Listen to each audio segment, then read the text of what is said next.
ចារวมគ្នាបងនឹងពងងារ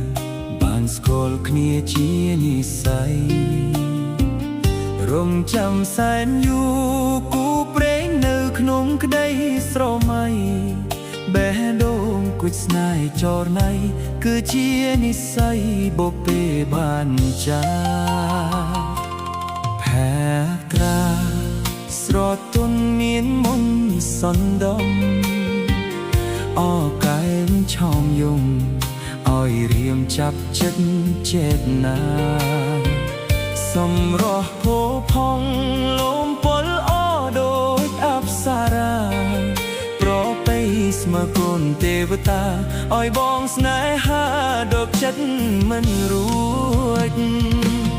ចាស់បេះដូ